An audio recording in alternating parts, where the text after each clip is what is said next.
YouTube. Aujourd'hui, je deviens une créature assez spéciale. En fait, on dirait un petit peu Hugh Jackman dans The Greatest Showman, version fille et version alien. Je vous avoue que ce maquillage, c'est une totale improvisation. Je savais que je voulais mettre les prothèses, que je voulais du rouge, du noir et du blanc, et du doré, mais c'est tout. À l'heure où je vous parle, nous sommes le jeudi 3 octobre, il est 17h37 et je dois absolument y aller parce que ce soir il y a la soirée des Face Awards. Je vous laisse directement avec le tuto.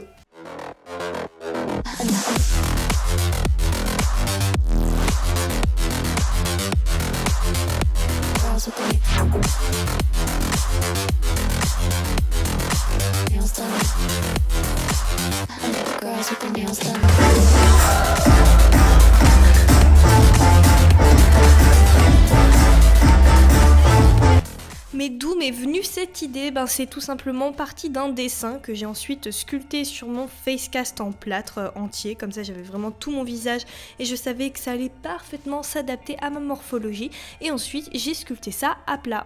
Ah oui, en parlant du dessin, c'est pas un dessin quelconque, c'est moi qui l'ai inventé, voilà, qu'on soit clair là-dessus. Voilà, pour moi, je vous le dis sincèrement, c'était un de mes plus gros projets make-up personnels, un de mes plus grands défis, parce que là, j'ai joué vraiment avec 3 prothèses en gel de silicone, je les ai faites, je les ai créées moi-même, tirées, machin, tout ça, et je suis plutôt contente du résultat et du personnage final. Oui, je parle beaucoup parce que cette vidéo va plus s'apparenter à une démonstration qu'un tutoriel. En tout cas, sachez que les prothèses sont faites en gel de silicone. Encore une fois, j'en ai 3, ça met des jours et des jours de préparation. Et une fois que c'est fait, eh bien, je les stocke dans une petite boîte en carton, dans un tiroir dans ma chambre. Et quand vient le moment de les ressortir, il est impératif pour moi de les nettoyer et je le fais à l'alcool 99. Dites-vous que votre peau ne va pas respirer et va être en contact de la prothèse, donc autant ne pas enfermer de poussière parce que c'est sacrément dégueulasse. Sachez que la soirée des Face Awards était à 20h et j'ai commencé à poser ces premières prothèses vers 11h30 midi. J'ai placé ma prothèse centrale et là je fais des petits tests pour voir si elles vont me déranger si je mange le midi. Finalement je les ai collées sur ma peau étant donné qu'elles n'allaient me poser aucun problème. Ensuite, j'ai posé de la colle Pro Z sur mes raccords, déjà qu'ils se voyaient pas et d'ailleurs j'en suis très fière parce que c'est un des make-up où vraiment les raccords tu ne voyais même pas 1 millimètre. J'en suis fière, voilà, j'ai le droit de le dire, je suis quelqu'un de très objectif avec mon travail, donc quand c'est pas bien, je le dis, mais quand c'est bien, écoutez, même vous, quand c'est bien votre travail, dites-le. Enfin bref, c'est très bien si tu veux un bon axe de progression.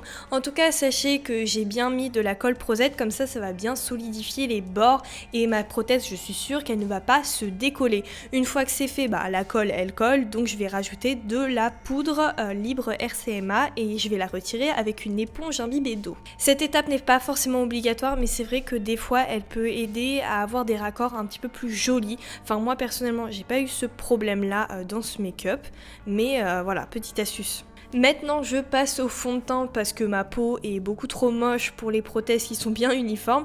Donc je prends celui de Révolution, le Conceal and Define, et je le mets que sur ma peau. J'évite de colorer la prothèse, sinon ça va me faire un effet dégueulasse. Parce que oui, sur les vidéos, vous voyez pas l'effet fond de teint sur les prothèses en gel de silicone, mais je vous assure qu'en vrai, c'est vraiment pas beau. En fait, le but premier du gel de silicone, c'est de s'apparenter à la peau. C'est-à-dire que tu le mets sur ta peau, ensuite tu fais quelques petites retouches, et c'est bon. Le but, c'est pas de les repeindre de A à Z. Non, vu que ça a été fait en amont, la coloration, t'as bien regardé les pigments, il est censé avoir aucun problème. Attention par contre qu'on soit clair, quand je dis repeindre une prothèse de A à Z, c'est dans le cas où tu veux qu'elle soit de la couleur de ta peau.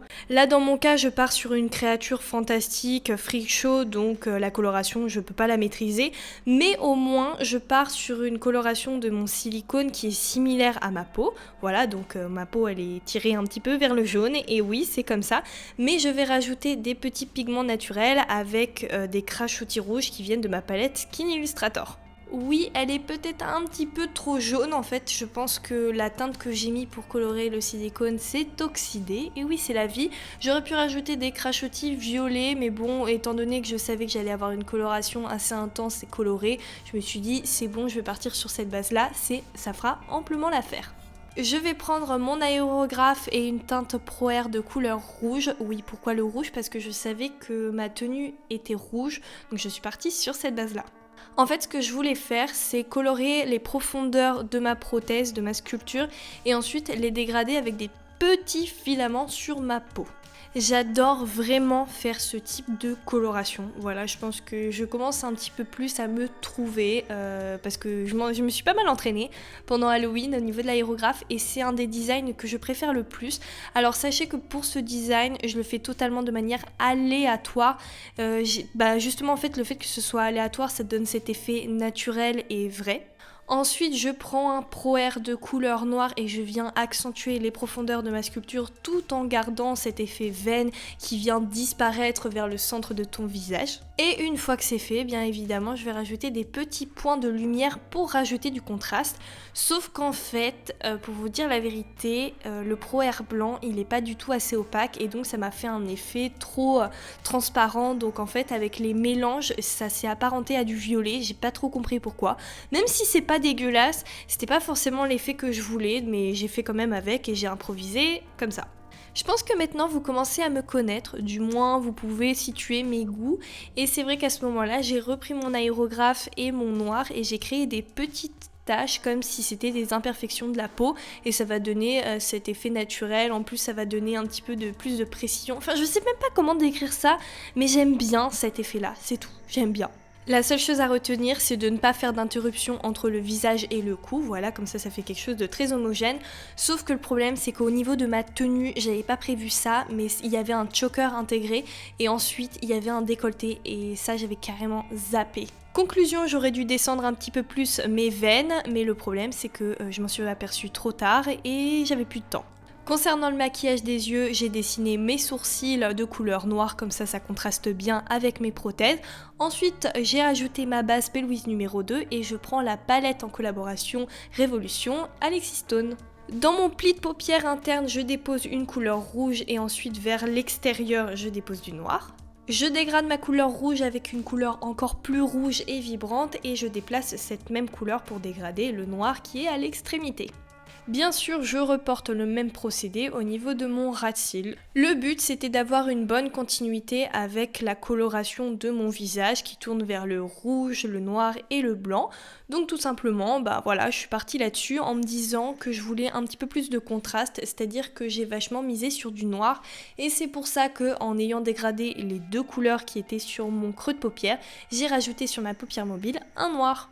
Je prends ma palette d'highlighter Alchemist qui vient de chez Kate Von D, je le dépose à mon coin interne, sous mon sourcil et à certains moments sur ma prothèse, comme ça va encore plus contraster et rajouter du volume à celle-ci. Maintenant pour faire un petit raccord avec mon costume sur mes manches, j'ai des petits détails en or et c'est pour ça que j'ai décidé de prendre un liquide mixeur, je vais appeler ça comme ça, avec des pigments or qui viennent de chez Makeup Forever. La texture finale va ressembler à celle d'un eyeliner. Je vais dessiner des traits qui vont commencer de ma prothèse et vont se fondre vers le milieu de mon visage.